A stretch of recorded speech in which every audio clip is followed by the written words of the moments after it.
सिर्फ खालिक जो नहीं था वो बशर क्या होगा। हमने डॉक्टर साहब से बहुत कुछ सीखा, मास्टरमाइंड क्लासेस से लेकर हमने बहुत सारे प्रोग्राम किए। जॉन सी मैक्सवेल के साथ मेरी पहली जो आशनाई थी वो डॉक्टर फजल साहब की मदद से हुई, क्योंकि उससे पहले मैं एज ए राइटर तो उनको जानता था, लेकिन फिर हमने एक मास्टरमाइंड किया कि जिस मास्टरमाइंड में हमने 5 लेवल ऑफ लीडरशिप पर डॉक्टर साहब से सिर हासिल लेक्चर लिए। उसके बाद think and grow rich Napoleon Hill की किताब, उसको डॉक्टर साहब ने घोल कर पिला दिया। उसके बाद communication skills John C Maxwell, उस पर डॉक्टर साहब ने बड़ी रहनुमाई की। और फिर मैं चूँकि देसी और जिसे स्पिरिचुअल कॉन्सेप्ट के साथ लीडरशिप को और कम्युनिकेशन स्किल्स को समझने वाला बंदा था, तो डॉक्टर साहब वलायती पर्सपेक्टिव के साथ लीडरशिप और इसको बताते, तो मैंने इनसे कहा कि सर ये बातें तो हमारे पास भी मौजूद हैं। तो डॉक्टर साहब ने कहा चलो फिर एक प्रोग्राम करते हैं, आप उनका जो आपके पास वर्जन है वो बताइएगा, मैं अपना वर्जन बताऊंगा। इन्होंने लीडरशिप के 5 लेवल ऑफ पर बात की और मैंने निगाह बुलंद सुखन दिल नवाज जहाँ पुरसोज यही है रखते सफ़र मेरे कारवां के लिए इस पर बात शुरू कर दी। और फिर हमने देखते ही देखते लीडरशिप पर, स्पिरिचुअलिटी पर बहुत सारे प्रोग्राम किए। और उसमें जो मैंने डॉक्टर साहब से बात सीखी, वननेस की बात, लॉ ऑफ अट्रैक्शन की बात, लॉ ऑफ ग्रैटिट्यूड की बात, law of cause and effect की बात, और ये सारी चीज़ें मैंने अल्हम्दुलिल्लाह डॉक्टर साहब से सीखी हैं। और फिर उसके बाद एक बहुत बड़ा जो हमने काम किया, मैं समझता हूँ वो काम रुका हुआ है और इंशाअल्लाह उस पर हम दोबारा काम करेंगे। हमने वस्फ़े हयात के नाम से हज़रत वासिफ़ अली वासिफ़ रहमतुल्लाह अलैह के 6-5 मज़ामीन पर सैर हासिल गुफ्तगू की। उसमें क़यादत का मज़मून था, उसमें कामयाबी पर हमने बात की, साहब हाल पर हमने बात की और बहुत सारी बातें जो हमने डॉक्टर साहब से सीखी हैं। तो ये मेरा डॉक्टर फ़ज़ल साहब से मुख्तसर सा तारुफ़ था। सीखने का अमल अल्हम्दुलिल्लाह जारी है। इनका तारुफ़ ये है कि पेशे के लिहाज से इन्होंने पढ़ाई की थी मेडिकल साइंसेज़ की, फिर उसके बाद ये अमेरिका चले गए, वहाँ पर 5 बड़े सेल्समैन में इनका शुमार होता है। और आज भी दुनिया में जहाँ पर सेल्स की बात होती है, अमेरिका में तो डॉक्टर फजल का नाम लिया जाता है। उसके बाद डॉक्टर साहब का तारुफ़ ये है कि ये एक मेंटोर हैं, एक इंस्पिरेशनल स्पीकर हैं, एक कोच हैं और बहुत सारी बातें इनकी और बताई जा सकती हैं। इन्होंने एक काम का बीड़ा उठा रखा है और वो ये है कि इनका ख्वाब है कि वो 10,000 कोचेस पाकिस्तान में बनाना चाहते हैं। ऐसे लोग आप जैसे जिनके अंदर लीडरशिप स्किल्स मौजूद है, जिनके अंदर कम्युनिकेशन स्किल्स मौजूद है। और उसका पहला बैच जो था, जो इन्होंने कोविड के दिनों में स्टार्ट किया, तो आई एम लकी वन कि मैं उसका पहले बैच का पहले स्टूडेंट में से एक हूँ। तो मैं बड़ा फ़ख्र महसूस करता हूँ कि मैं इनका वो स्टूडेंट हूँ कि जो कोचिंग की दुनिया में अल्हम्दुलिल्लाह कदम रख चुका हूँ। फिर उसके बाद शाहिद सिद्दीक गिल यहाँ पर बैठे हैं। अगले सेशन में इन्होंने मुझसे कहा कि सर मैंने भी ये कोर्स करना है। फिर अगले सेशन में ये हमारे साथ शामिल हो गए। गुजरांवाला की ज़रताश हमारे साथ हैं और हमारे सज्जाद ख़ान यहाँ पर लाहौर से मेहमान आए हैं। पाकिस्तान में 20 से ज़्यादा अभी कोच डॉक्टर साहब की ट्रेनिंग हासिल करके अपनी खिदमात सरअंजाम दे रहे हैं और इनका ख्वाब है कि ये 10,000 कोच पाकिस्तान में पैदा करना चाहते हैं। और इनका कहना है कि पाकिस्तान की जो तकदीर है वो सियासतदान नहीं बदल सकते, वो आप जैसे लीडर्स बदल सकते हैं कि जिनके पास जुनून है, जिनके पास विज़न है और उनको अगर प्रॉपर इंस्पिरेशनल ट्रेनिंग दे दी जाए तो वो दुनिया में they can create impact in this world and universe. तो मैं बहुत ज़्यादा डॉक्टर साहब को खुशामदीद कहता हूँ। गुजरांवाला में आप तशरीफ़ लाए हैं और पहले भी सैयद वाजिद अली नकवी आपकी दावत पर चैम्बर ऑफ कॉमर्स में पिछले कुछ दिन पहले आप तशरीफ़ लाए थे और आज गौहर भाई, उमर भाई, और राहील और इन तमाम दोस्तों की मोहब्बतों का शुक्रिया। सर गुजरांवाला में आपको वेलकम कहते हैं। मैंने अपनी तारीफ़ें इतनी कर तो दी हैं, तो बस ये डॉक्टर साहब का तारुफ है, और बस तारुफ यही है कि ये किसी तारुफ के मोहताज नहीं। बेशक बेशक। उस्ताद अल-असातिज़ा, नुक्तादां, हिकमत आमेज़, बसीरत अफरोज़ आली जनाब डॉक्टर फ़ज़ल महमूद साहब, अहलियाने गुजरांवाला, आपको बदिलो जान इस तकरीब सईद में खुशामदीद, अहलन व सहलन, मरहबा, पखैर रागले, जी आयानू और वेलकम करते हैं।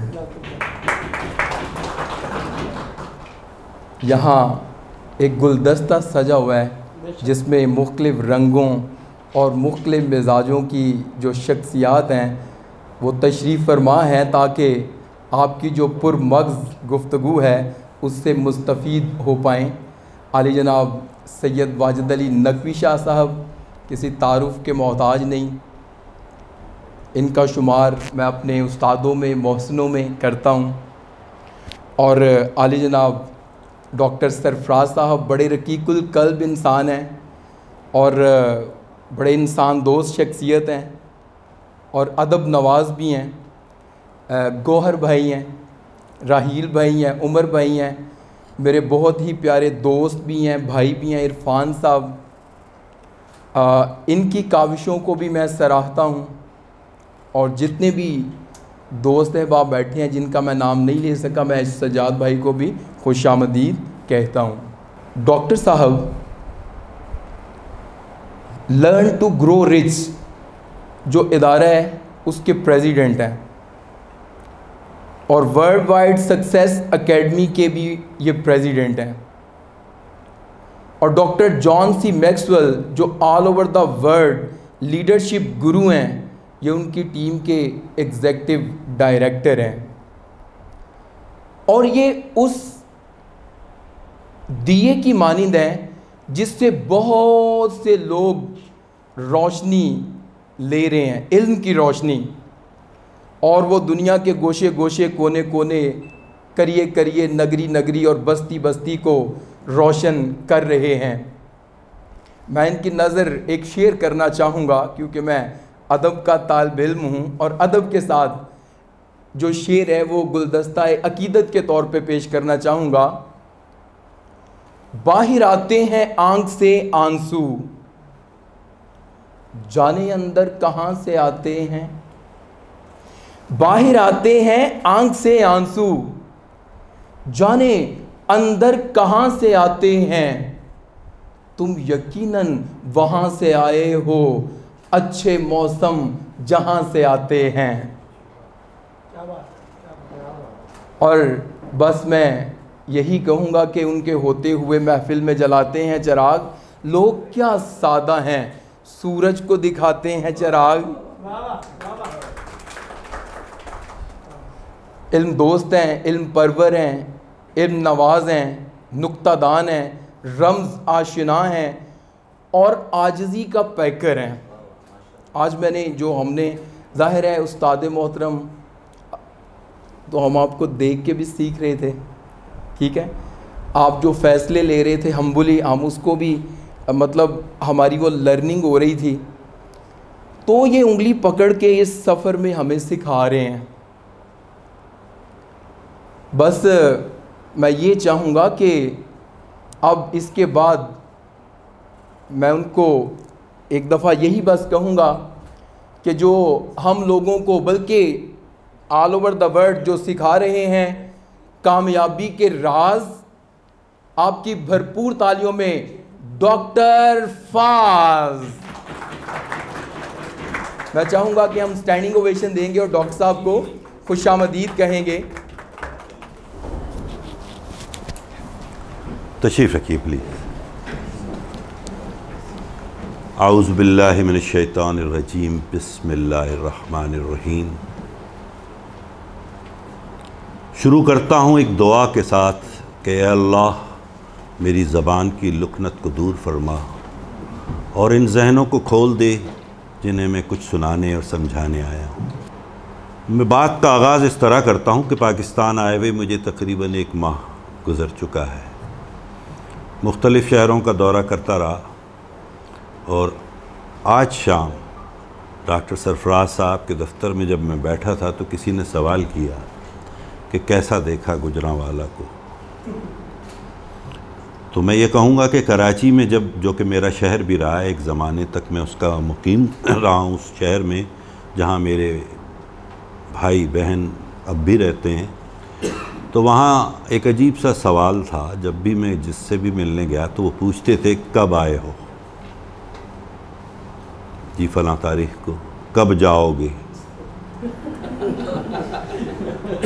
लेकिन गुजरांवाला में किसी ने ये नहीं पूछा कि कब जाओगे, बस उन्होंने कहा खूब आए आप। तो वो जो मोहब्बत, वो खुलूस, वो इज़्ज़त आप लोगों ने दी है।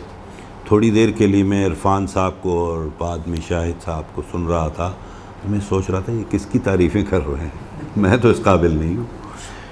कि इनकी मोहब्बत है। आज की शाम चूँकि बिज़नेस के हवाले से मैं चाहता हूँ कि बात करूँ, क्योंकि मुझे कहा यह गया है, हुक्म ये दिया गया है हमारे दोस्तों ने कि जी वो पॉजिटिव टॉक, जो कि मैं नेगेटिव करता ही नहीं हूँ, तो वो वहाँ तक तो मैं ठीक था, लेकिन उसके साथ बिज़नेस लगा दिया है। अब मुझे बताइए कि पाकिस्तान में बिज़नेस कर रहे हैं और पॉजिटिव भी हैं, कितना मुश्किल है ना। लेकिन हम करेंगे इंशाअल्लाह। आज की शाम यही होगी। बिज़नेस से बड़ा कोई पेशा तो बहरहाल नहीं है। देखें, मेरे आका का काम भी बिज़नेस था, और बिज़नेस जिसे हम कहते हैं उसमें बहुत सारी चीज़ें, अगर अंग्रेज़ी के माने देखें तो बिज़ीनेस, तो मसरूफ़ होना है। तो मसरूफ़ तो हमारे यहाँ इस्लामाबाद में असम्बली भी है जो लड़ने झगड़ने में मसरूफ़ है। तो हम उस बिज़नेस की बात नहीं कर रहे, हम बिज़नेस की बात करेंगे जिसमें इंटेग्रिटी हो, ऑनेस्टी हो, एथिक्स हो, वैल्यू हो। हम एक जगह मैं बैठा था अभी कराची जिमखाना में पिछले हफ्ते, कुछ दोस्तों ने मुझे वहाँ, आजकल एक पाकिस्तान में नया ड्रामा चला है, पता नहीं आप वाकिफ़ हैं या नहीं, उसे कहते हैं हाई टी, जो कि हमारे यहाँ कहीं नहीं होता है। तो यहाँ पर जिसने कहा जी हाई टी पे आ जाइए, मैंने कहा यार मैं समझा नहीं क्या होता है, मैं बड़ा बात इसी तजस्सुस में चला गया मैं कि यार हाई टी देखूँ कैसी होती है। तो हमारे ज़माने में उसे चाय पकौड़े कहते थे, शाम में आ जाना, शाम में आ जाइएगा, चाय और पकौड़े खाएंगे बैठ के, यही था ना। आजकल उसका अंग्रेज़ी नाम है हाई टी, जिसमें बड़े तकल्लुफ़ात होते हैं।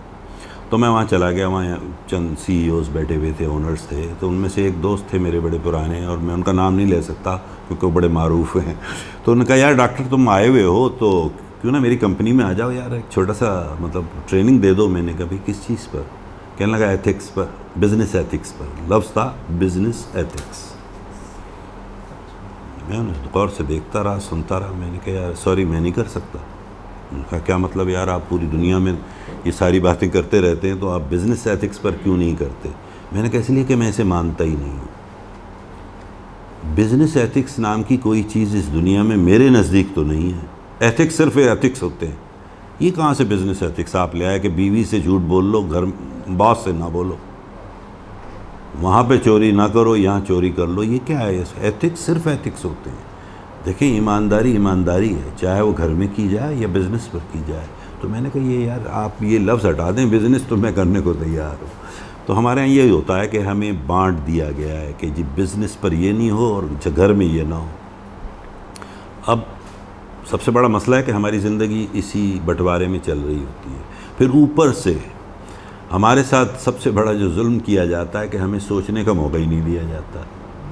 बच्चा पैदा होता है तो माँ कहती है ये डॉक्टर बनेगा, बाप कहता है ये इंजीनियर बनेगा, पड़ोसी कहते हैं कि ये अदाकार बनेगा, फिर उस्ताद बताते हैं नहीं जी बायोलॉजी अच्छी नहीं है, डॉक्टरी का कोई चांस नहीं है, मैथमेटिक्स में कमज़ोर है, ये नहीं कर सकता।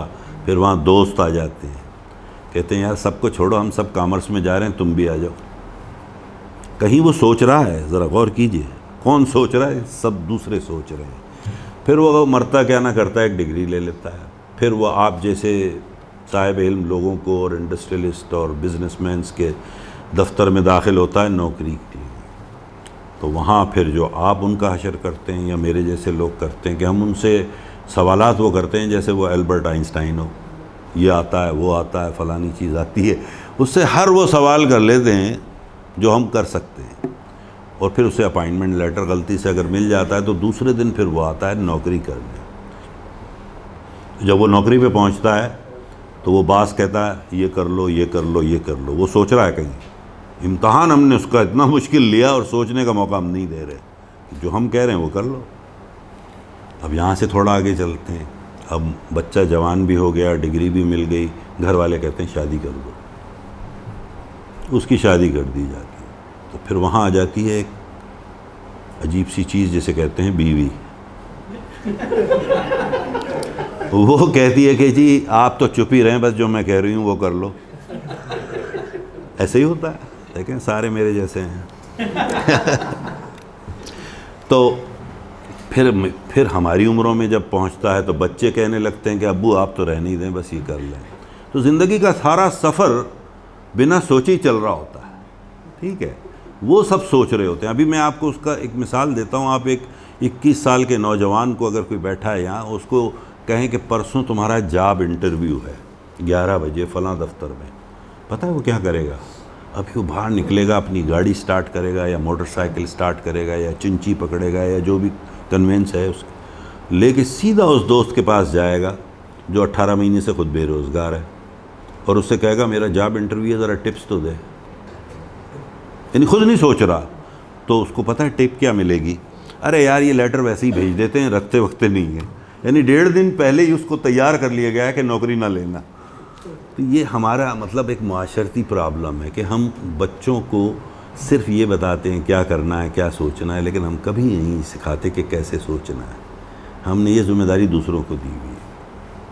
तो सबसे बड़ी तब्दीली जो, अगर आप चाहे कारोबार में हो, तालीम में हो, जिस शोबे में भी हो, हमें एक कल्चर क्रिएट करना होगा जहाँ हम लोगों को ये समझा सकें कि क्या सोचना is not an important thing, what to think is not a real deal, how to think is the real deal, सोचना कैसे है। और जिस दिन हमने अपनी कौम में और अपने नौजवानों में ये बात कर ली, आप देखेंगे तब्दीली खुद आ जाएगी। तो एक तो ये सबसे बड़ा थिंकिंग प्रोसेस में चेंज लानी होगी। फिर दूसरी चीज़, जैसे मैं अक्सर कहता हूँ, मजाकतन कहता हूँ, हो सकता है कोई अफेंड ना हो, पाकिस्तान में आया, जब भी लोगों से मिला, मैंने कहा सुना है भाई क्या हाल है, क्या हो रहा है? पता है जवाब क्या मिला? चल रही है, कट रही है। इससे ज़्यादा मतलब उनके जहनों में ही कुछ नहीं, चल रही है और कट रही है। बस यार मिडिल क्लास हूँ, एवरेज हूँ। सुना है ना आपने, अक्सर सुना होगा। ज़रा गौर कीजिए कितना खूब, यानी अजीब तरह की बात लगती है मुझे। मैं कहता हूँ यार आपको शर्म भी नहीं आती ये कहते हुए कि मैं एवरेज हूँ, मिडिल क्लास हूँ? मैंने कहा ज़रा ये तो बताइए 1 से 100 मिडिल क्या होता है? बताइए आप में से कोई। 1 से 100 50, यानी इसका मतलब यह है कि you are worst of the best and best of the worst, बीच में है ना। यानी मैं नाकाराओं का सरखेल हूँ और काम वालों में सबसे नीचे हूँ। ओ भाई मेरे, ज़रा सा थोड़ा सा और काम कर ले तो अबव एवरेज हो जा, इस जंग से निकल जा। किसी ने रोका है आपको? लोग कहते हैं, जहाँ जाता हूँ मैं अभी बिज़नेस मीटिंग्स में, एक ही मैंने कई मीटिंग्स अटेंड की हैं पिछले 2 हफ्ते में, बड़ा कंपटीशन है डॉक्टर साहब, बड़ा कंपटीशन है। आप भी सुनते होंगे ये बात, ऐसा है? आप समझते हैं? कितने लोग हैं जो इससे मुत्तफ़िक हैं? ज़रा हाथ उठाएं। कंपटीशन है।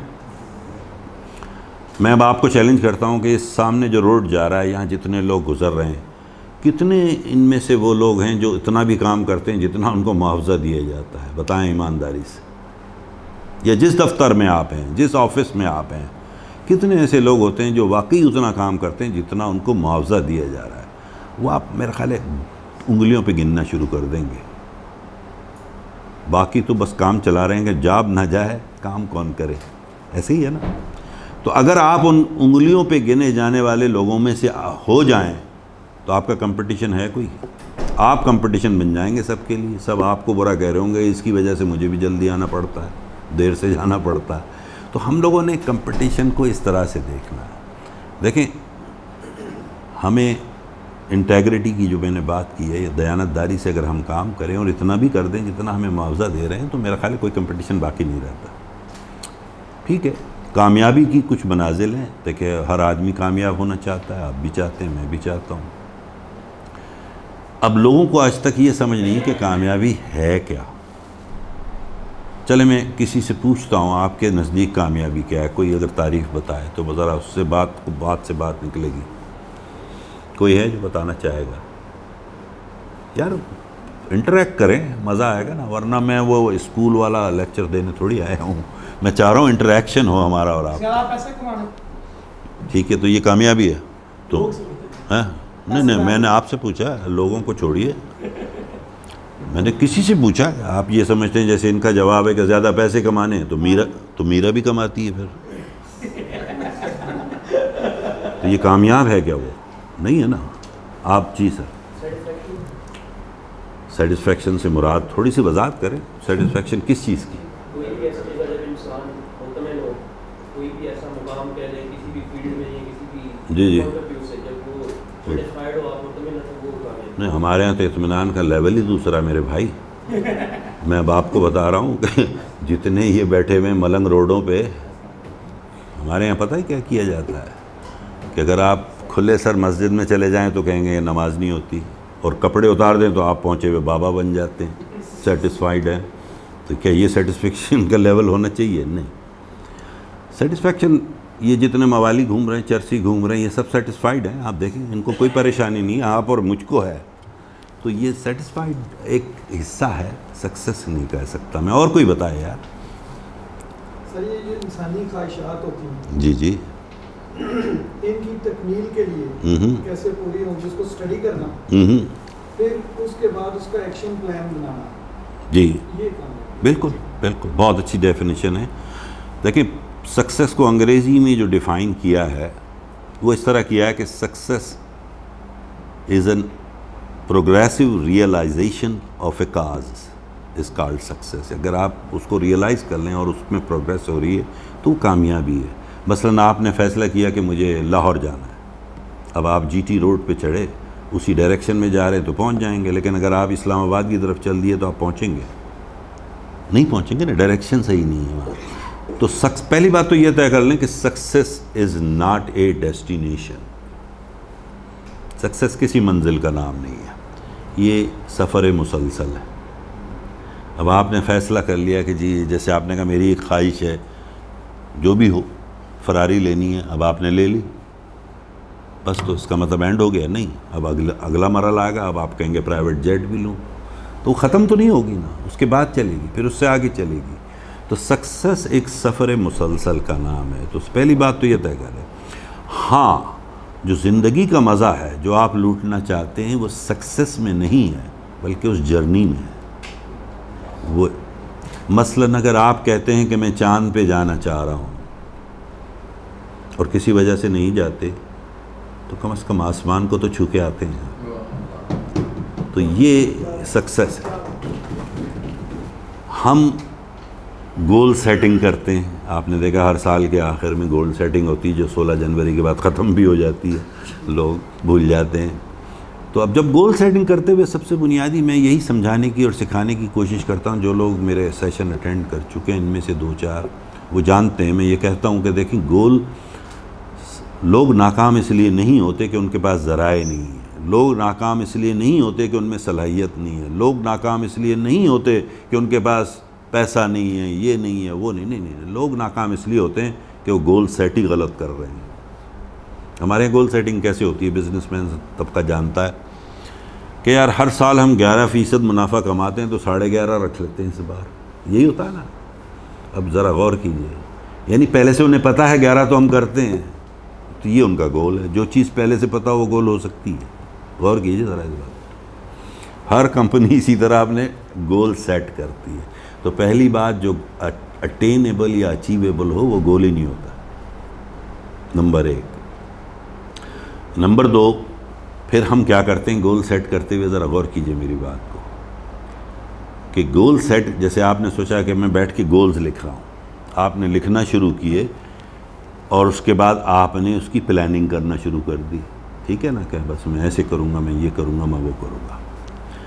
अब आप होता क्या है, आपने सोचा मैं 20 करोड़ रुपए कमाऊँगा इस साल के आखिर तक, लिख लिया, पता चला जी वो इस्लामाबाद में तो हंगामा हो गया, स्टॉक मार्केट डूब गई है, क्रिप्टो बैठ गया है, तो आप क्या करते हैं फिर, क्या करते हैं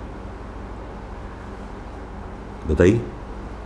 हम क्या करते हैं, अरे यार हालात ही ख़राब हो गए, 20 के 16 कर लेते हैं। यानी गोल को ट्रिम कर रहे हैं और प्लान के इश्क में मुब्तला हैं सारे, क्योंकि प्लान से हटके हो रहा है ना कोई चीज़। मसला ये नहीं है, देखिए गोल इसलिए सेट ना करें कि उसके इश्क में मुब्तला हो जाएंगे। गोल एक गोल है, उसको रखें वहीं, उसको ट्रिम ना करें। प्लान चेंज हो सकते हैं, ठीक है, अल्टरनेट राउट्स लिए जा सकते हैं। अगर ये रास्ता बंद हो गया तो मैं किसी और रास्ते से चला जाऊँ, लेकिन गोल को क्यों ट्रिम करते हैं? हमारे यहाँ लोग गोल ट्रिम करना शुरू हो जाते हैं, यार अब वो आगे चल के ज़रा तबीयत ठीक नहीं रह रही है तो 10 करोड़ और कम कर लेता हूँ। एंड में वहीं होता है जहाँ वो पिछले साल था। ये है हमारा मसला माशरती कि हम गोल्स को ट्रिम बहुत करते हैं। तीसरी बड़ी गलती जो हम करते हैं गोल सेटिंग करते हुए, कि वो हम अपने बारे में खुद राय देना शुरू कर दें कि यार इस गोल के काबिल भी हूँ मैं या नहीं। अक्सर ही होता है ना, यार बात तो अच्छी है, आप कह रहे हैं करोड़ रुपए बनाने चाहिए, लेकिन यार मैं इस काबिल हूँ। आप किससे आर्गू कर रहे हैं और किसको कंडेम कर रहे हैं, ज़रा गौर कीजिए अपने आप को। अच्छा ये कहाँ से आता है आपके जहन में? ये रीज़निंग कर रहे हैं ना आप, जो दलाइल दे रहे हैं अपने ख़िलाफ़, वो कहाँ से आ रहे हैं? लॉजिक से आ रहे हैं जी। वो लॉजिक कहाँ से आई?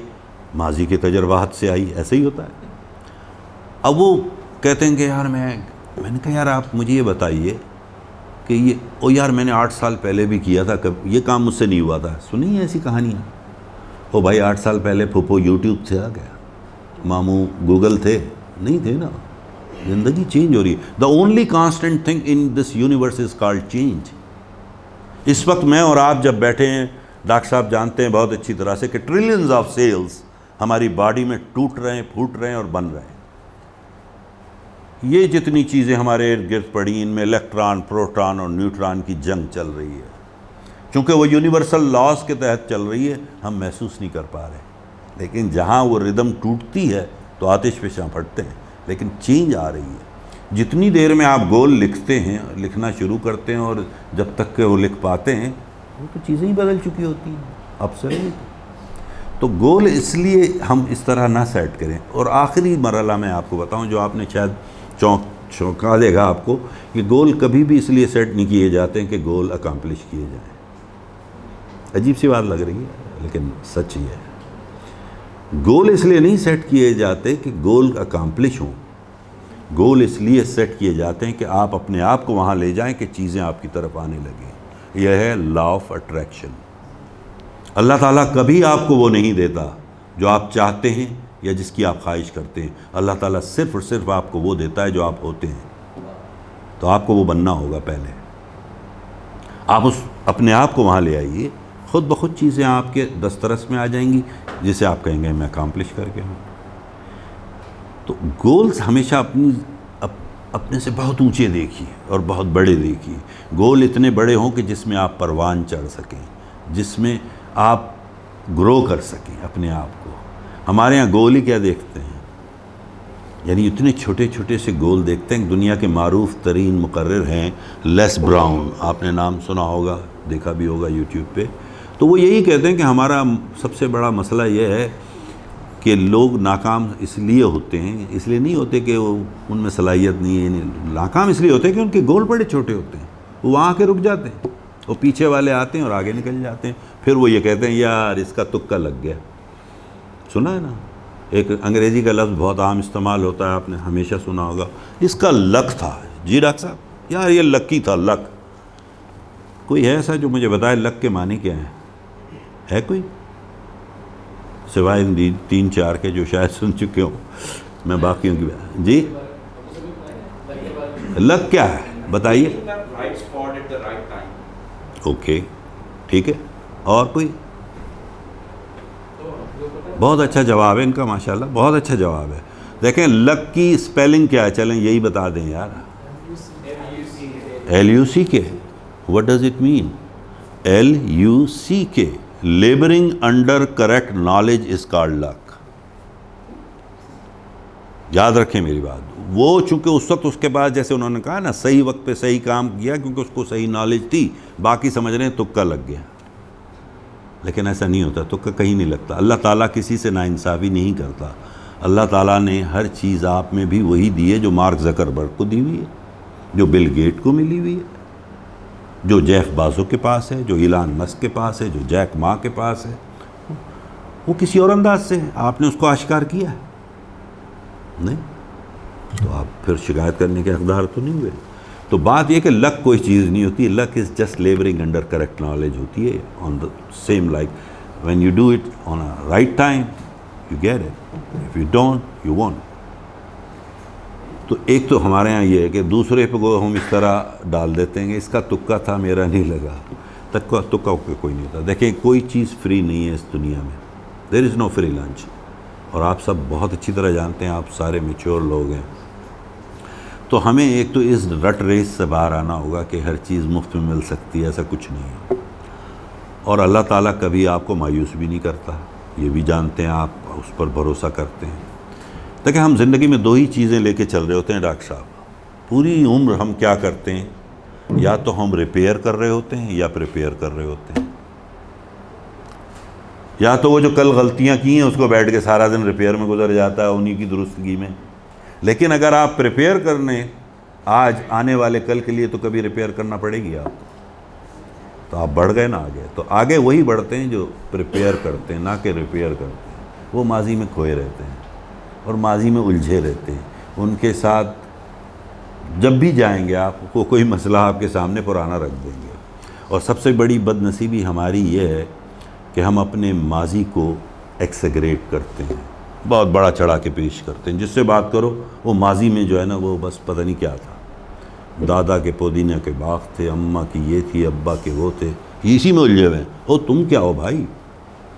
और फिर मुस्तकबिल के बारे में हम इतनी तवक्कुआत वाबस्ता कर लेते हैं, यार एक दिन जो है जैक मा को तो मैं ख़रीद लूँगा, ये कर दूँगा, वो कर दूँगा।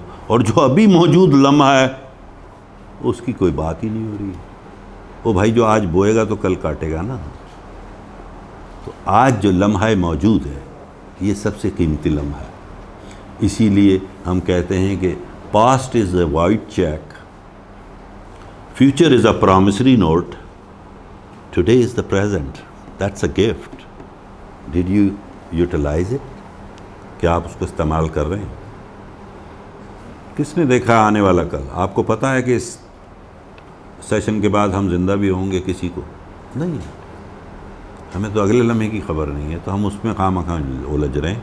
अब जो लम्हा है वो आपके कंट्रोल में है, तो हमें उसकी बात करनी चाहिए और उसकी फ़िक्र करनी चाहिए। तो हम लोग आम तौर पे ये इसी में उलझे रहते हैं। तो कोशिश ये होनी चाहिए हमारी कि प्रेजेंट को हम प्रॉपरली यूज़ करते चले जाएं। अब इससे आगे चलते हैं। छोटी सी बात मैं करना चाहूँगा, कारोबार से मुताल्लिक़ ही कह सकता हूँ मैं उसको। देखें, दुनिया में इस 21वीं सदी में, इस मौजूदा 21वीं सदी में आप कामयाब हो ही नहीं सकते अगर आप में दो स्किल्स नहीं हैं। ये लिख लें मेरी बात डॉक्टर साहब, दो स्किल्स होना बहुत ज़रूरी है। जानते हैं वो दो स्किल्स क्या हैं? बताइए। बेचने के लिए कम्युनिकेशन। ठीक, बिल्कुल करीब है। लेकिन पहली स्किल्स है वो मैं कहूँगा वो कहलाती है पीपल स्किल, लोगों से बर्ताव की स्किल। अब आप किसी भी कंपनी को, किसी भी फैक्ट्री को, किसी भी बिजनेस में चले जाएं, from bottom to the middle all the skill people are working. अब जाइए वो क्यूब्स में बैठे हुए लगे हुए हैं अपने कामों में, मशीनें ऑपरेट कर रहे हैं फैक्ट्रियों में, ये सब स्किल्ड है। मुझे तो नहीं आती, मेरा ख्याल आपको भी इतनी नहीं आती होंगी। तो वो स्किल्ड तो हैं, लेकिन from middle to the top the people who are getting paid the most, who have highest title in that company, सबसे बड़ी तनख्वाहें, सबसे बड़े नाम हैं उनके, वो क्या कर रहे होते हैं? वो तो कमरे में बैठे हुए या तो टेलीफोन पे या सामने गप्पे शप्पे लड़ा रहे होते हैं बकौल लोगों के, लेकिन वो एक्चुअली मैनेज कर रहे होते हैं, परसुएड कर रहे होते हैं, इन्फ्लुएंस कर रहे होते हैं, निगोशिएट कर रहे होते हैं, मैनेज कर रहे होते हैं। तो दैट्स कॉल्ड पीपल स्किल। अब ये आपकी चॉइस है कि आप निचले खाने में जाना चाह रहे हैं, ऊपर वाले में। आप दूसरी स्किल जैसे इन्होंने कही वो बिल्कुल बड़ी खूबसूरत, आपने कहा बेचना, सेलिंग स्किल्स। अब मैं जब ये कहता हूँ सेलिंग स्किल्स तो लोगों के चेहरे पे और माथे पे जो है ना बल आना शुरू हो जाते हैं। मैं सेल्समैन बनना थोड़ी चाहता हूँ। तो मैं हंस के कहता हूँ कि ज़रा ये तो बताइए, जब सोकर उठते हैं और जब तक आप दोबारा सोने जाते हैं, सारा दिन करते क्या हैं आप? क्या करते हैं डॉक्टर साहब? हम परसुएड कर रहे होते हैं, हम इन्फ्लुएंस कर रहे होते हैं, हम आर्गू कर रहे होते हैं, जहाँ भी जा रहे होते हैं यही चल रहा होता है। एक लड़का एक लड़की को कह रहा है मुझसे शादी कर लो, क्या कह रहा है वो? बेच ही तो रहा है वो, है या नहीं? या एक वकील कमराए अदालत में चीख चीख कर दलाइल दे रहा है जज के सामने अपने मौक्किल के लिए, व्हाट ही इज़ डूइंग। एक बच्चा आपके दफ्तर में दाखिल होता है कि साहब नौकरी चाहिए, क्या कर रहा है? एक सियासतदान जो सारा दिन शोर मचा रहा है टीवी पे और जुलूसों में और जलसों में, क्या कर रहा है? बेच रहा है अपने आप। तो हम बेच तो रहे होते हैं, कभी कभी हम अपने हक़ में और कभी कभी अपने मुखालफत में, मगर बेचते हम सब हैं। तो ये जो दो स्किल मैंने अभी बताई, पीपल स्किल और सेलिंग स्किल्स, इन दोनों की एक माँ है, और जब तक वो नहीं आपने काबू पाया कुछ भी नहीं किया। और उसे कहते हैं कम्युनिकेशन। डॉक्टर साहब, आप अगर कम्युनिकेशन नहीं कर सकते तो अच्छे सेल्समैन बन सकते हैं, अच्छे पीपल पर्सन बन सकते हैं। अब जब कम्युनिकेशन की बात आती है तो फिर एक भाम आता है कि इसका मतलब है बोलना, जैसे मैं बोल रहा हूँ ऐसे ही होता है। Communication is a two way skill, speaking and listening. Speaking is sharing, listening is caring. People don't care how much do you know, but people do know how much do you care. उनको कोई परवाह नहीं है कि आपने लाखों किताबें पढ़ी हैं, हज़ारों PhD की डिग्रियां ली हुई हैं। They don't care. वो इस चीज़ की केयर करते हैं कि आप उनकी कितनी परवाह करते हैं। ठीक है, तो कम्युनिकेशन में इसीलिए अल्लाह ताला ने आपको दो कान दिए और सिर्फ एक मुंह दिया है। उसका कोई काम गलत नहीं होता। यानी you have to listen twice then you speak. हमारे यहाँ बोलने की बीमारी है, मेरा जुमला भी ख़त्म नहीं हुआ, उसने सवाल कर देना है। जो मैं बात कर रहा हूँ उस वक्त वो मुझे कम सुन रहा है और अगला सवाल सोच रहा है। ऐसे ही होता है, क्योंकि हम सुन नहीं रहे हैं लोगों को। हम दो लफ्ज़ है ना अंग्रेज़ी के, एक हियरिंग है, एक लिसनिंग है। हम हियरिंग की हद तक तो ठीक है, शोर सुन रहे हैं, लिसनिंग पे हम नहीं जा रहे। So you have to listen people. और अगर आप बिज़नेस की दुनिया में हैं और बिज़नेस में अगर इन्फ्लुएंसर बनना चाहते हैं तो आप में ये स्किल होना बहुत ज़रूरी है, जिसे हम कहते हैं, मेरा एक एक्रोनिम है जो मैंने बनाया हुआ है, लीडर, LEADER। ठीक है, तो L स्टैंड्स फॉर लिसनिंग। सबसे पहला लीडर वही होता है जिसकी पहली खसूसियत ये हो कि वो सुनना जानता हो। What is the second? E, then he empathize, जो महसूस भी करे उनके मसलों को, लोगों को। ठीक है, तो empathy is the second word. What is the third?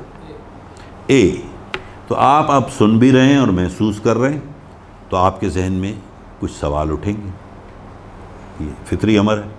तो ask question, A stands for asking questions, और उनसे पूछिए, बताएं नहीं, अभी पूछें। और जब आस्क क्वेश्चन आ गया तो उसके बाद कौन सा है? Do not interrupt. हम जवाब ही नहीं सुनते लोगों का, सवाल पूछ के हाँ हाँ समझ में, और बोलो, आगे चल आगे चल, ऐसे ही करते हैं ना लोग। आप समझते हैं कि वो मुतमईन हो जाएगा जो आपके सामने है, नहीं होगा ना। जब आपने एक सवाल पूछा है तो उसको पूरी इजाज़त दीजिए कि अपना जवाब खुल कर दे दी। और जब आपने वो जवाब ले लिया तो अगला क्या है लफ्ज़? Now you can evaluate. आराम से उसका तजिया हो सकता है कि आपने उसको गौर से सुना, महसूस भी किया, और उसके मुताल्लिक जो भी सवालात आपके जहन में आए आपने उसे किए और उसे बिला रोक टोक के जवाब देने दिया। तो कोई मुश्किल होगा आप सिचुएशन को समझना आपको। Then last is R respond. अब ज़रा उस शख्स से पूछिए जिसकी बात को आपने सुना, महसूस किया, उसके मुतालिक सवालात भी किए, उसको पूरी इजाज़त भी दी, और फिर आपने उसका तजिया करके कोई चीज़ कही, उसकी नज़र में आपकी क्या एहतराम होगा, क्या इज़्ज़त होगी? क्योंकि लोग तो सुनते ही नहीं है ना। आपको दुनिया में सबसे अच्छे लोग कौन से कौन लगते हैं जिनके पास आप जाना चाहते हैं? वही जो आपको सुनते हैं, ना कि जो आपको बताते हैं। हमेशा हमें वही लोग अच्छे लगते हैं जहाँ हम जाएं ज़रा लोग सुन लें हमें। तो सुनने की आदत डालिए। लिसनिंग स्किल्स बहुत इम्पॉर्टेंट है कम्युनिकेशन में, बोलना से। अब मैं इस वक्त आपसे जो बात कर रहा हूँ, मैं तो वही नॉलेज शेयर कर रहा हूँ जो मुझे आती है पहले से, लेकिन आप चूँकि लिसनिंग एंड रिसीविंग एंड पे, हो सकता है आपके जहन दुनिया के बेहतरीन आइडियाज़ जो आए हैं ना आज तक, जो भी डिस्कवरीज हुई हैं, वो सुनने की वजह से हुई हैं, बोलने की वजह से नहीं हुई हैं। वो सुनते सुनते हैं ना, वो फ़ौरन कहता ओह वाह क्या बात है, ये आ गया, आइडिया आता है ना। और आज के दौर की नई करेंसी का नाम क्या है? पिछली सदी जो थी वो इंडस्ट्रियल एज थी, ये है इंफॉर्मेशन एज। हम सब एग्री हैं ना इस पर? तो आज की नई करेंसी क्या है? आइडिया। नई करेंसी आइडिया है, और नई वेल्थ या दौलत क्रिएटिविटी है। वही अमीर बनता है जो आइडिया या क्रिएटिविटी के साथ चलता है। अगर आपकी ज़िंदगी में नए आइडियाज़ ले आएँ आप, कोई आपको चैलेंज करेगा या आप पीछे रहेंगे? सवाल ही पैदा नहीं। और आप में वो सलाहियत तो मौजूद है। क्या मार्क ज़करबर्ग ने, वो एक आइडिया ही तो था उसका फेसबुक का, ये जितने भी नाम ले लीजिए, उसने विंडो बना ली। बिल गेट ने, आज तक उसकी दौलत ही ख़त्म होके नहीं दे रही। तो वो चिप्स लगवा रहा है पाकिस्तानियों को पूरी दुनिया उसके पीछे पड़ी हुई है। मतलब ये कि ये देखें कि एक आइडिया ने कहाँ से कहाँ पहुँचा देती है। तो आइडिया तब आता है जब आप सुनते हैं, ना कि सिर्फ बोलते हैं। तो आप अगर इसके अलावा भी आम माशरती ज़िंदगी में आप सब कितने शादीशुदा हैं? ज़रा हाथ तो उठाएं यार, सभी मेरी तरह हैं। आप मुझे बताएं, आप सुनना शुरू कर दें, आपके घरेलू हालात कैसे हो जाएंगे? बेगम कहेगी कि वाह भाई क्या चेंज आई है, पहले तो बोलते ही थे अब सुनने भी लगे। तो मेरा मतलब है कि listening skill is that important कि हमारी पूरी ज़िंदगी में तब्दीली ले आती है, चाहे हमें बिज़नेस में ही नहीं बल्कि हमारी ज़ाती ज़िंदगी में। तो हम एज ए बिज़नेसमैन ये हमें प्रैक्टिस करनी चाहिए। फिर दूसरा एक बड़ा मसला है कारोबार में, क्या बल्कि आम ज़िंदगी में, यार मैं ये कर तो लूँ मगर लोग क्या कहेंगे? सुना है ना, दुनिया का सबसे बड़ा रोग क्या कहेंगे लोग, हम उसी में फंसे हुए। फिर कहेंगे यार ये बात तो आपकी अच्छी है लेकिन यार लोग क्या सोचेंगे, ये भी सुना होगा आपने। आप समझते हैं डॉक्टर साहब कि कोई लोग सोचते हैं? वो अपने बारे में ही नहीं सोच रहे यार, आपके बारे में कहाँ से सोचेंगे? ज़रा जॉर्ज बर्नार्ड शॉ ये कहते हैं कि 2% लोग सोचते हैं। ज़रा गौर से सुनिए, 2% लोग सोचते हैं और 3% लोग वो हैं जो सोचते हैं कि वो सोचते हैं। बाकी 95% मरना पसंद करते हैं सोचने से। तो मैं ये नहीं कहता आप 2 में आएँ, कम से कम 5 में तो आ जाएं यार। बाकी 95 से तो आप ऐसे ही बेहतर हो गए, तो आप तो क्रीम हो गए। तो मतलब ये कि हमारे यहाँ सोचने। अच्छा, फिर एक और चीज़ आपने गौर की होगी, जब भी हमें कोई मसला होता है दरपेश, तो हम क्या करते हैं? ज़रा ये बताइए। जब भी कोई मसला है, कोई परेशानी है, तो क्या करते हैं? नहीं, क्या सोचते हैं? आपने कहा बड़ा अच्छा जवाब है। We start thinking. चलें, वो भी एक थिंकिंग का प्रोसेस है ना मशवरा। मैं ये कहता हूँ कि स्टॉप थिंकिंग, स्टार्ट लुकिंग। कभी मैथमेटिक्स की प्रॉब्लम सॉल्व की है बचपन में या अभी भी कारोबार में? आपको बैलेंस शीट बना रहे हो आप अपनी अपनी कंपनी की एज ए बिजनेसमैन, और डिजिट्स वो नहीं आ रहे हैं जो आप चाह रहे हैं, तो आप क्या करेंगे? सोचने बैठेंगे या पीछे देखेंगे कहाँ अदद गलत लिखा है? अरे बात नहीं समझ। So we have to start looking rather than just thinking of that. Stop thinking, start looking कि मैंने मिस्टेक कहाँ की है, सिर्फ उसको करेक्ट कर दूँ, जवाब वही आएगा जो मैं चाह रहा हूँ। मेरे रिक्वायर्ड रिजल्ट्स तभी आएंगे ना जब मैं उसको चेक करूँ। हम चेक नहीं कर रहे, हम सोचने बैठे हुए हैं। अच्छा, फिर वही बात है सोचने का, तो मैंने आपको बता ही दिया कि हम सोचते हैं कि हम सोचते हैं, उसी में उलझे हुए हैं। सोच हम खुद भी नहीं रहे। तो बात यह कि इसको चेंज करना होता है। बिज़नेस एथिक्स बिज़नेसमैन के लिए और बिज़नेस वैल्यूज़ बड़ी इंपॉर्टेंट है, लेकिन बिज़नेस में प्रोसेसेस ज़्यादा इंपॉर्टेंट है। कभी कितने लोग हैं जो बैलेंस शीट पढ़ते हैं बिज़नेस की? डॉक्टर साहब, आप ज़ाहिर है आप सारे बिजनेसमैन हैं, मैं इसलिए ये बात है। अब बैलेंस शीट में जो कॉलम होता है एसेट का, उसमें क्या लिखा होता है?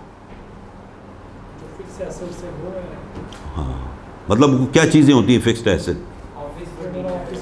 कंप्यूटर, टेबलें, कुर्सियाँ, खिड़कियाँ, ये सब होती है ना। अब आप मुझे बताएं कि ये एसेट हैं मुझे बताइए। और जितने लोग काम कर रहे हैं वो लायबिलिटी हैं सारे। वहाँ इंसान लायबिलिटी बन गया है, चीज़ें एसेट बन गई हैं।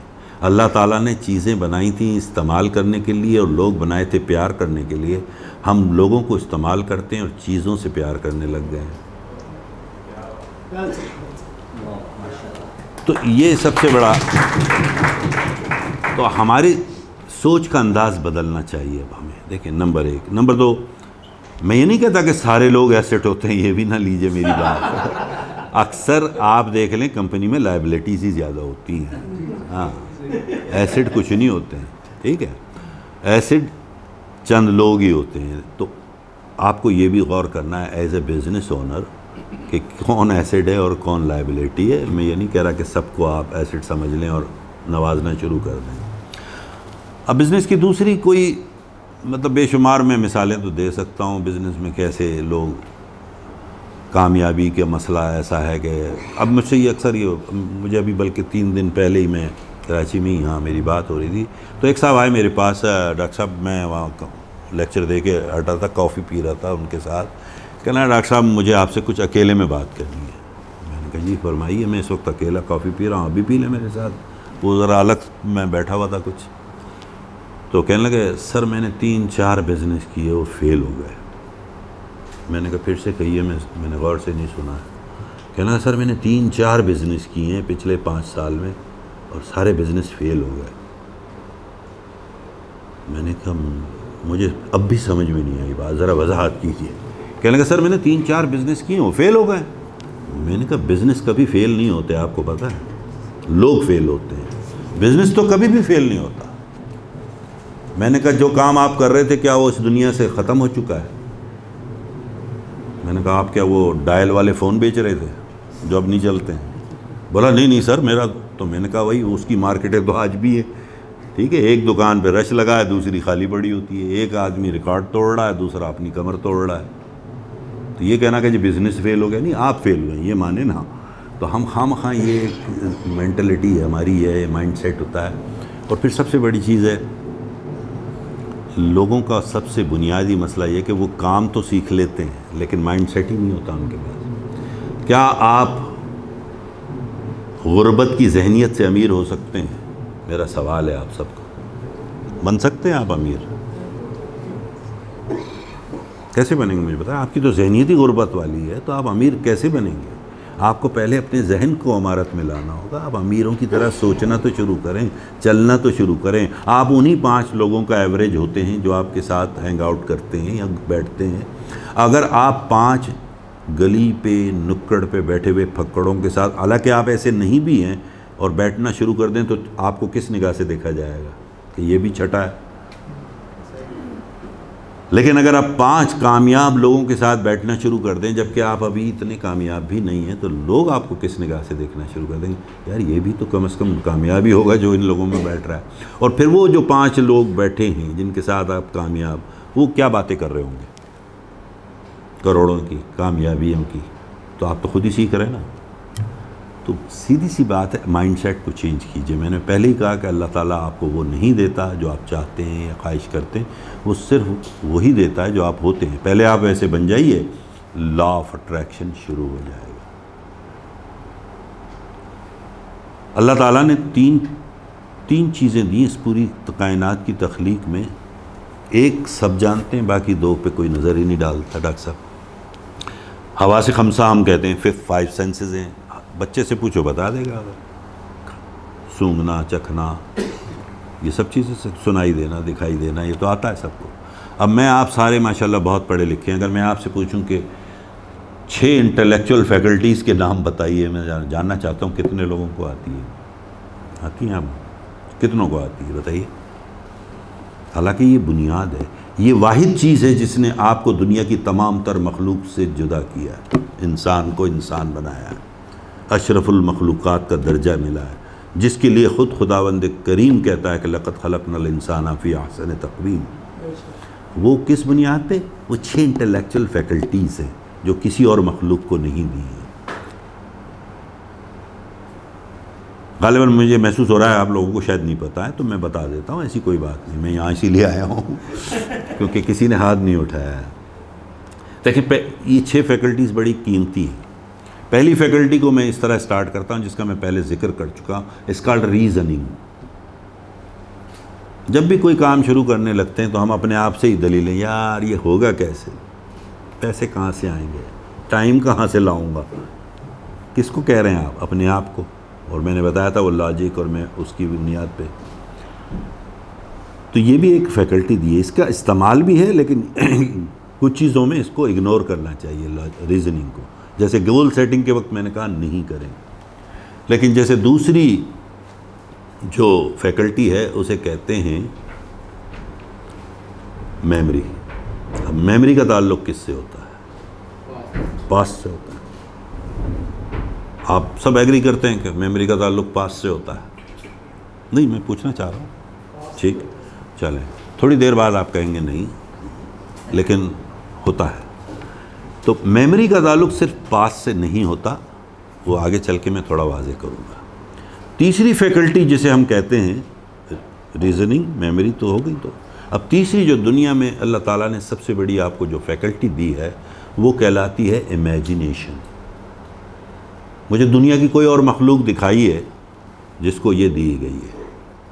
ये हम हैं, ये आप हैं इस वक्त, कि आप अपनी आंखें बंद करके 2030 में क्या देखना चाहते हैं देख सकते हैं अपने आप को। दी है ना ये ताकत, तो ये इमेजिनेशन की ताकत है, और किसी को तो नहीं दी है। हम इमेजिन कर सकते हैं ना, जो चाहे कर सकते हैं। अगर मैं अपने आप को करोड़पति देखना चाहता हूँ और थोड़ी देर के लिए मैं आंखें बंद करूँ तो मैं अपने आप को महसूस करूँगा कि हाँ मैं देख रहा हूँ। फिर उसके बाद एक और उससे भी बड़ी जो फैकल्टी अल्लाह ताला ने जिससे हमें नवाजा है, दैट इज़ कॉल्ड इंट्यूशन, इल्हामी कैफियत। किसी और मखलूक के पास नहीं है डॉक्टर साहब। अब इंट्यूशन क्या है लोगों को समझ नहीं है थोड़ी सी। आम ज़बान में लोग कहते हैं ये मेरी छठी हिस्स है, गट फीलिंग है, यही कहते हैं ना हम लोग। ये भी इल्हामी, ये सब इल्हामी कैफियत। लेकिन इल्हामी कैफियत को मैं यूँ बयान करता हूँ कि जब आप दुआ करते हैं अपने खालिक से, अपने मालिक से, तो क्या करने की कोशिश कर रहे होते हैं? आप इन ट्यून करने की कोशिश कर रहे होते हैं, फ्रीक्वेंसी मिलाने की अपने अल्लाह से। या अल्लाह ये कर दे, वो कर दे। अल्लाह को तो पहले ही पता है, वो तो आपकी शरक से भी करीब है, आपको बोलने की ज़रूरत है। लेकिन आप बोलते हैं कि यार मेरी बातचीत हो जाए कुछ अल्लाह मियाँ से, इन ट्यून कर लूँ, मैं उस फ्रीक्वेंसी पे चला जाऊँ। और फिर अगर अल्लाह ताला आपके खुशू को, आपके खुशू को, आपके रोने को, आपके धोने को, जो भी समझे, अगर वो महसूस करता है कि इसे नवाजना है या अल्लाह का फ़ैसला है, तो फिर वो अचानक एक इल्हामी शक्ल में एक ख़याल दे देता है, जो हम यहाँ आके सीना फुला के, यार मेरी छठी हिस्स ने ये कहा था। वो इल्हामी कैफियत थी, अल्लाह की तरफ से नहीं। वो किसी और के जहन में उस वक्त आई नहीं और आपके आ रही है। क्यों आ रही है? क्योंकि वो अल्लाह का हुक्म है कि जा बंदे तुझे दिया। तो ये फैकल्टी किसी और मखलूक के पास है, गौर कीजिए ज़रा, नहीं है ना। तो ये तो हो गई 4 फैकल्टीज़। अब 5वीं फैकल्टी जिसे हम कहते हैं वो कहलाती है विल। उसकी मैं मिसाल यूँ देता हूँ, बहुत से लोगों को याद होगा, और ख़ास तौर पे हम और डॉक्टर साहब जो और नकवी साहब जिस उम्र में, हमें तो बहुत अच्छी तरह याद है कि जब मोहम्मद अली किले की फ़ाइट हुआ करती थी, याद है? तो मोहम्मद अली किले की फ़ाइट जब हो रही थी, पहली बार जब उसने चैलेंज किया वर्ल्ड चैम्पियन को कि मैं वर्ल्ड चैम्पियन बनूंगा, टाइटल नहीं था अभी उसके पास, टाइटल तो दूसरे के पास था। उसने कहा मैं आपको चैलेंज करता हूँ। तो वो सारा दिन जब प्रेस कॉन्फ्रेंसें होती थी उसके जिम के बाद, तो वो ये कहता था, आई am the best, I am the greatest, I am the best, I am the greatest, I am the best. हालांकि अभी वो बना नहीं था। 1 महीने भर ये चलती रही जंग। उस ज़माने में इतने मीडिया नहीं था, लेकिन अखबारों में हम पढ़ते थे, रेडियो पे हम सुनते थे और हम कहते थे यार बड़ा अजीब। अब देखिए फ़ाइट शुरू होती है, 13वां राउंड है, ज़रा गौर कीजिए और इमेजिन कीजिए, 13वां राउंड चल रहा है और मोहम्मद अली किले को उसका अपोनेंट एक पंच मारता है और किले ज़मीन पे गिर जाता है। अब दुनिया में जीतने के लिए, कोई भी काम करने के लिए आपने सुना होगा कि 2 चीज़ों की ज़रूरत होती है, या तो आप में स्किल हो और विल हो, 2 ही चीज़ें हैं ना, और तो कोई चीज़ नहीं है। स्किल किसकी ज़्यादा थी? क्योंकि उसने गिरा दिया। तो इसका मतलब है मोहम्मद अली किले से ज़्यादा स्किल्ड था ना, उसने गिरा तो दिया उसको, लेकिन चूंकि वो इतने दावे कर चुका था बार बार, I am the best, I am the greatest, I am the best, I am the greatest, जब रेफरी काउंटिंग कर रहा था तो विल उसको कह रही थी कि get up, take another chance, take another chance, get up, और फिर वो खड़ा होता है और 40 सेकंड में उसको नॉकआउट कर देता है। तो कौन जीता? तो जब तो आपकी विल जब तक नहीं, और विल का पावर आप देखिए किसी और मखलूक को नहीं दिया, आपको दिया है, ठीक है ना। तो ये सारी जो फैकल्टीज़ हैं, ये ज़िंदगी का सबसे बड़ा सरमाया है जो आपको तमाम मखलूक से अलग कर देता है। इंसान की तारीफ़ आज ज़रा नई सुन लीजिए डॉक्टर साहब, मेरी ज़बानी, हो सकता है आपको पसंद आए। मेरी नज़र में इंसान एक ऐसी रूह है जिसे बेपनाह अक्ल सलीम देकर और जहानत देकर एक जिस्म की शक्ल में इस रूए ज़मीन पर उतारा गया है। आप गौर कीजिए पूरी हिस्ट्री ऑफ मैन, पहले तो रूही थे ना, हज़रत आदम आसमान पर थे, फिर ज़मीन पे उन्हें इंसानी शक्ल में उतारा गया, लेकिन इस दोनों के दरमियान दिया क्या उसे? सबसे ज़्यादा जहानत, जिसने अशरफुल मखलूक़ात बना दिया। हम फरिश्तों को भी मानते हैं, हम जिनों को भी मानते हैं, उसका ज़िक्र है कुरान में, मानते हैं ना। उनके पास जिस्म नहीं है, जानवर चरिंद परिंद करोड़ों की तादाद में हमारे इर्द गिर्द घूम रहे हैं, उनके पास जिस्म तो है, उनके पास अक्ल नहीं है। हम ही हैं जिसके पास ये तीनों चीज़ें हैं, तो हमें वैसे ही अफजल कर दिया गया। तो ये जो अक़ली सलाहियतें हैं, यही हमको दूसरी मखलूक से जुदा कर देती हैं। यही सलाहियत है ना जो जहानत के ज़मरे में आती हैं, जो मैंने अभी फैकल्टीज़ का जिक्र किया। फिर उसके बाद 7 जिसे यूनिवर्सल लॉज, मैं उसे खुदाई कवानीन कहता हूँ, गोरा उसको यूनिवर्सल लॉज कहता है। 7 यूनिवर्सल लॉज हैं जिस पर यह दुनिया कायम व दायम है, और इसी पर तश्कील व तरतीब दी गई है। पूरी दुनिया की तश्कील साइंटिफिकली यही कहा जाता है 2 चीज़ों से हुई है, या तो तवानाई है या मादा है। सुना है ना आपने, एनर्जी एंड मैटर। और एनर्जी मैटर की शक्लें बदल देती है, और जब मैटर की शक्लें बदलती है तो एनर्जी पैदा होती है। ये एक सर्किल है और कुछ भी नहीं है। लेकिन इसके लिए 7 कवानीन हैं जिनके तहत दुनिया की हर चीज़ हो रही है। मसलन पहला कानून, जैसे मैं अभी जिक्र कर चुका था, टूट फूट का, सेल्स का, ये वो कहलाता है कानून इर्ताश, लॉ ऑफ वाइब्रेशन, जिसे लॉ ऑफ अट्रैक्शन भी कह सकते हैं आप, वही। तो वो लॉ ऑफ वाइब्रेशन क्या है कि हर वक्त हर जगह इर्ताश है। इस वक्त ये चीज़ जो हमें नज़र आ रही है ना, इसके अंदर इलेक्ट्रॉन, प्रोटॉन, न्यूट्रॉन आपस में लड़ झगड़ रहे हैं, लेकिन हम नहीं देख पा रहे, लेकिन है। आपके जिस्म में भी यही हो रहा है, खून दौड़ रहा है, आपको महसूस नहीं हो रहा है, लेकिन है इर्ताश। तो हर चीज़, वही मैंने कहा ना, the only constant thing in the universe is change. Change हो रही है। फिर जैसे दूसरा कानून आपने हमेशा सुना है, law of cause and effect, कि हर अमल का मसावी रद्द अमल होता है। अब ये आप हर चीज़ में देखेंगे, नज़र आएगा। फिर तीसरा कानून है लॉ ऑफ पोलैरिटी, हर चीज़ के 2 पोल होते हैं, गर्म सर्द, ऊंच नीच, शुमाल जनूब, मशरिक मगरिब, ये सारे पोल्स हैं। फिर अगला कानून है उससे, वो कहलाता है लॉ ऑफ रिदम। दुनिया और ये कायनात सारी एक रिदम के तहत चल रही है, एक ताल है, एक रिदम है। जहाँ वो रिदम टूटती है, आतिशफशां फटते हैं, चेंजेस आ जाती हैं। अगर लेकिन जब तक वो रिदम में चल रही होती है, हमें महसूस नहीं। आप कभी महसूस कर रहे होते हैं कि आप सूरज के गिर्द घूम रहे हैं? किसी को लगता है रोज़ाना उलट पुलट होते हुए? नहीं, वो रिदम है, चल रही है, हमें पता भी नहीं है। लेकिन अगर खुदा न खास्ता वो रिदम जब टूटती है तो फिर क्या असर होता है, आपने देखा है। तो रिदम, लॉ ऑफ रिदम चल रहा है। लेकिन फिर जैसे मैंने कहा लॉ ऑफ पोलैरिटी है, फिर लॉ ऑफ रिलेटिविटी है कि हम हर चीज़ को किसी चीज़ से रिलेट कर देते हैं। कल सुबह उठ के पहला काम क्या करना है, मैं किसी से भी पूछूं, बताइए पहला काम क्या करते हैं आप? दांत साफ करते हैं, वज़ू करते हैं, यही करते हैं ना हम लोग। उसके लिए आप लिख कर सोते हैं? नहीं, क्योंकि वो एक ऑटो सजेशन में है, ऑटो करेक्शन में चला गया, मुझे याद नहीं रखना। तो अब मेमोरी तो है कि सुबह दांत साफ करने, लेकिन वो फ्यूचर की है, मतलब वो ऑलरेडी आ चुकी है मेरी मेमोरी। इतनी बार मैंने कर लिया है उस चीज़ को कि अब मुझे सोचना नहीं पड़ रहा। दुनिया में चलते चलते मैं एक और ख़ूबसूरत बात बता दूँ, मेरे जहन में आ गई। इंसानी ज़िंदगी के 4 फेज़ होते हैं, ज़रा आज गौर सुनिएगा।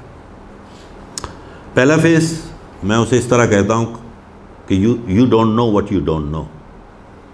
आप नहीं जानते कि आप क्या नहीं जानते, ज़रा गौर कीजिए।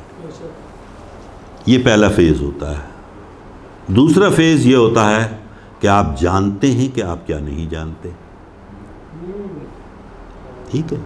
और तीसरा फेज़ फिर आता है इंसानी ज़िंदगी में कि आप जानते हैं कि आप क्या जानते हैं।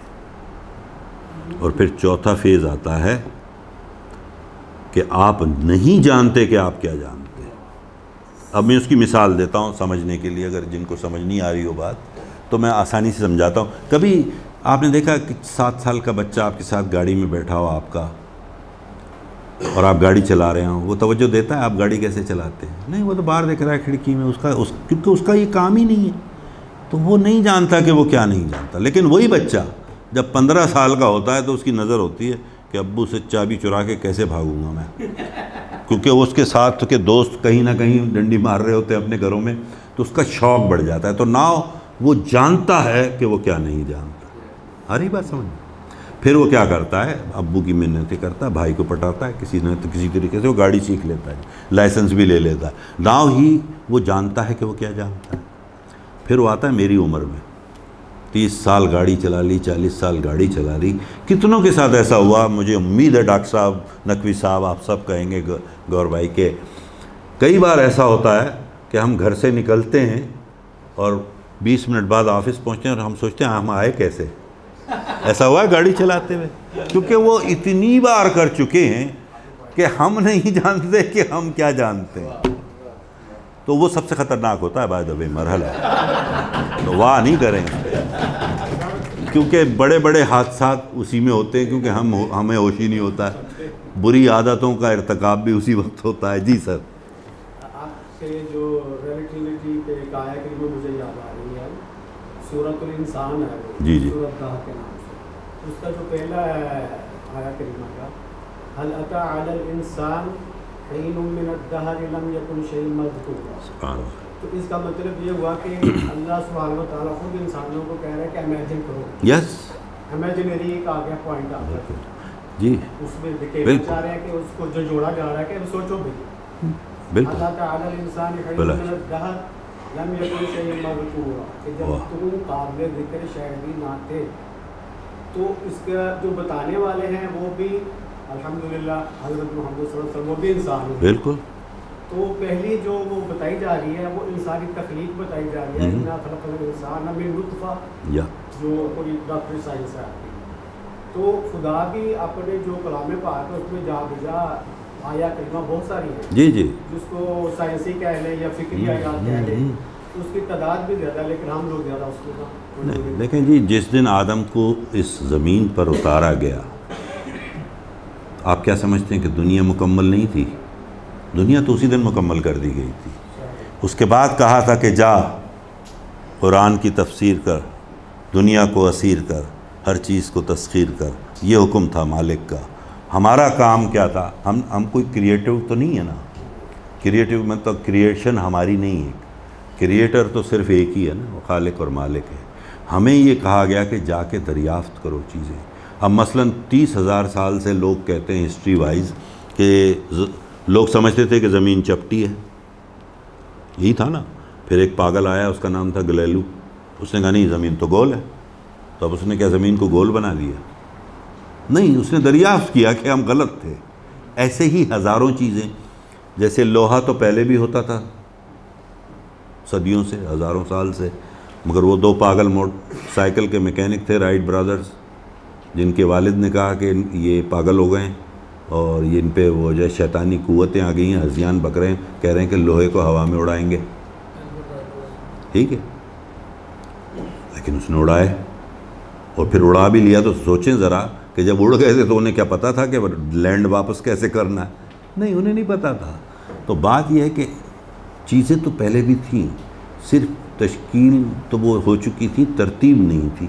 वो तरतीब उन्होंने सीख ली और दरियाफ्त कर ली और वहाँ से चीज़ें वजूद में। तो अगर आप ले इस तरह भी ले सकते हैं, क्योंकि मेरा किसी मौलाना साहब से ताक़त नहीं, जी जी जी जी, जो कि आप माशाल्लाह इंटेलेक्चुअल हैं, तो इसलिए आपसे मैं ये पूछना चाह रहा हूँ कि जब लम यकुन शैय्यन मज़कूरा कि काबिल ज़िक्र भी शायद नहीं थी, यानी कि कुन से भी पहले थे, आपका जिक्र भी नहीं था, इसका मतलब कोई ना कोई फॉर्म तो होगी ना। हाँ हाँ। दूसरा, इससे ये भी आंसर लिया जा सकता है कि आप मेमोराइज करो तो याद भी आ सकेगा कभी, ऐसे अगर जान सके। बिल्कुल। देखिए, ये सारे जो इंटेलेक्चुअल फैकल्टीज़ हैं, ये तो कुरान से ही लिए गए हैं। बाय द वे, आपको मैं साफ बताऊं, मैंने उसको पढ़ा ज़रूर है मगरिब में, लेकिन कोई बात में मेरी मुँह से कभी ऐसी नहीं निकलेगी जो मेरे मज़हब से मुतसादिम हो। मैं दुनिया के मतलब सबसे बड़े ग्रुप जॉन मैक्सवेल ग्रुप का एग्जीक्यूटिव डायरेक्टर हूँ और मैं उनका ज़ाती दोस्त भी हूँ अल्हम्दुलिल्लाह। एक क्वेश्चन और भी मेरे दिल में आ रहा है कि एक आया कहीं और है, वमा तशाऊन इल्ला अन यशाअल्लाह, कि तुम सोच भी नहीं सकते जब तक कि अल्लाह ना चाहे। बिल्कुल। तो ये जो आप बात कर रहे हैं कि आप सोचते चलते जाओ ना, आप अपनी मर्जी से सोचो वैसे ही बन जाओगे, तो यहाँ पे थोड़ा कंट्राडिक्टरी हो रहा है कि आप तो सोच भी नहीं सकते जैसे आप जानते हो वैसे आप जा ही नहीं सकते। नहीं, मैं नहीं समझता कि कंट्राडिक्टरी है। अल्लाह ताला ने खुद कहा है ना कि ये दुनिया तेरे लिए बनाई है, ये भी तो कहा है, ठीक है ना। सारी आयतें, एक नहीं कई जगह कहा है कि ये दुनिया आपके लिए मतलब तश्कील दी गई है, तरतीब दी गई है, और फिर उसमें आपको खुद कहा है लक़द खलक़नल इंसाना फ़ी अहसन तक़वीम। फिर वहीं वो कहता है कि फ़बिअय्यि आलाइ रब्बिकुमा तुकज़्ज़िबान। तो ये सब भी तो उसी इंसान के लिए कहा गया है ना। तो उसको ये सलाहियत भी दी, इंटेलेक्चुअल फैकल्टीज़ भी दी, और वो साथ खुदाई कवानीन भी साथ लगा दिए। तो आपको तो अल्लाह ने खुद कहा है ये करो। अब कई जगह ऐसा होता है कि हमारे यहाँ बहुत सारी चीज़ों पे मैं कई जगह ऐसे करता हूँ, मैं मज़ाक़तन नहीं सुना रहा हूँ लतीफ़ा, कि कई जगह ऐसा होता है कि मैं लीडरशिप के कवानीन हैं 21 इररिफ्यूटेबल लॉज जो मैं पढ़ाता हूँ, या 15 इनवैल्यूएबल लॉज ऑफ ग्रोथ के बारे में बात करता हूँ। तो वो जब तकरीब ख़त्म होती है, मैं अगर तो वो लोग आ जाते हैं, डॉक्टर साहब बड़ा मज़ा आया, लेकिन यार आपका जो कानून नंबर 6 है मैं उससे मुत्तफ़िक़ नहीं हूँ। भाई कोई बात नहीं भाई, नहीं है मैंने कहा ज़रूरी थोड़ी है कि हर शख्स मुझसे मुत्तफ़िक़ हो। फिर वो साहब आप मेरी बात सुन नहीं रहे हैं, फिर वो इंसिस्ट भी करते हैं ऐसे लोग, क्योंकि उनको बहस करनी होती है जो मैं नहीं करना चाहता। तो मैंने कहा भाई कोई बात नहीं। फिर वो तीसरी बार, सर वो जवाब नहीं मिला। मैंने कहा यार बात सुने, कवानीन सिर्फ कवानीन ही होते हैं, आप माने या ना माने, और मैं एक लीडर हूँ, मैं क्लाउन नहीं हूँ कि आप सबको खुश करूँ, ठीक है। अगर मुझे यही काम करना होता तो मैं बाहर आइसक्रीम बेच रहा होता ताकि सब खुश हो जाते। मेरा ये काम नहीं है। जो कानून है मैं कानून बताऊंगा, आप माने ना माने। आप लॉ ऑफ ग्रेविटी को नहीं मानते, 14वीं मंजिल से छलांग लगाइए, 12वीं तक आते आते खुद मान लोगे, है या नहीं। तो मुझे बताने की ज़रूरत नहीं है ना। तो ज़रूरी नहीं होता कि हमसे सब मुत्तफ़िक़ हों भाई। तो हर चीज़ कहीं ना कहीं मौजूद है, कवानीन हैं, अल्लाह के बनाए हुए हैं। अब जब भी आप कवानीन के तहत ज़िंदगी गुजारेंगे, मज़ाहमत कम से कम मिलेगी। जहाँ भी आप कवानीन को तोड़ते हैं वहीं मज़ाहमत होती है ना। तो खुदा के बनाए हुए कवानीन को अगर अप्लाई करना शुरू करें हर प्रॉब्लम में, कि यार यहाँ कौन सा लॉ है अल्लाह का, या कौन सी फैकल्टी है जो मैं इस्तेमाल करूँ, तो आप देखेंगे मज़ाहमत कम हो जाएगी। लेकिन हमने वही बात है ना कि हम मसले पे सोचते ज़्यादा हैं, देखते कम हैं मसले को। Problem is not a problem, the responding to the problem is the main problem. कि आप उसको रिएक्ट कैसे करते हैं, असल मसला कुछ नहीं होता। आप और मैं अगर एक दूसरे से बहस करें और नाराज़ होने लगें, बजाय उसके कि अगर हम एक लम्हा तवक्कुफ़ लेके मैं गौर से आपको सुन लूँ, आप मुझे सुन लें, मसला क्रिएट ही नहीं होगा, कभी भी नहीं होगा। तो ये हमारे पैदा करदा होते हैं, इंसानी पैदा करता है। बहरहाल मैं ओपन करता हूँ, ज़रा आप पूछिए, फिर बहुत लंबा हो जाएगा। जी सर। ये जो अभी हमने ऑटो सजेशन की बात की है, कॉन्शियस माइंड से सब कॉन्शियस माइंड यानी ऑटो सजेशन तक कामयाबी को लाने का क्या तरीका है, किस तरीके से? अच्छा, बहुत खूबसूरत सवाल है। अगेन थोड़ा तवील तो है लेकिन खूबसूरत है। देखिए, इंसानी जहन जिसे हम कहते हैं, एक तो दो चीज़ों का फ़र्क जान लीजिए, दिमाग एक अलग चीज़ है, जहन एक अलग चीज़ है। यानी माइंड और ब्रेन में फ़र्क है। ब्रेन सिर्फ एक आर्गन है, डॉक्टर साहब जानते हैं, जहाँ से जो कि पावर हाउस है, तमाम नर्व्स आती हैं। लेकिन माइंड जो है वो तो आपके नाखून में भी उतना ही है, यहाँ पर नेल में, क्योंकि वो फीलिंग्स है ना, वहाँ से आती है।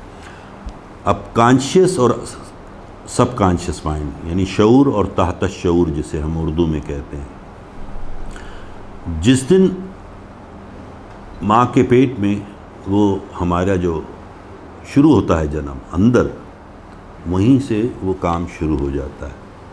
हमें पता नहीं होता जब तक कि हम, बल्कि हमें पता ही नहीं होता दूसरे लफ्ज़ों में कि माँ को क्या क्या तकलीफ़ें उस वक्त उठा रही होती है। उसी अंदाज से हम बढ़ रहे होते हैं ना अंदर उसके पेट में। तो आपके सबकॉन्शियस माइंड में हर वो चीज़ स्टोर हो रही होती है तहत शऊर में। शऊर तो अभी आया ही नहीं है। फिर हम पैदा हो जाते हैं तो हमें शऊरी ताकत मिल जाती है। अब शऊर का काम क्या है कि वो वही मैंने कहा 5 सेंसेस से जो भी मैसेज आ रहा है वो रिसीव कर रहा है, ठीक है, और वो फ़िल्टर करता है और उसके बाद उसको ट्रांसफ़र कर देता है सब कॉन्शियस माइंड में। अच्छा, सब कॉन्शियस माइंड में कोई फ़िल्टर नहीं होता। 3.5 महीने की जब आपकी उम्र थी और जो कुछ हुआ होगा वो भी वहाँ स्टोर है, लेकिन आपको पता भी नहीं है, याद भी नहीं है, लेकिन वो है। वो फाइल्स की कैबिनेट में कहाँ दबा हुआ है आपको भी नहीं पता, लेकिन ज़रूर है वो मौजूद। लेकिन सब कॉन्शियस माइंड में चूँकि कोई फ़िल्टर नहीं है, वो सिर्फ जमा कर रहा होता है, स्टोरेज है। कॉन्शियस माइंड हम फ़िल्टर कर लेते हैं।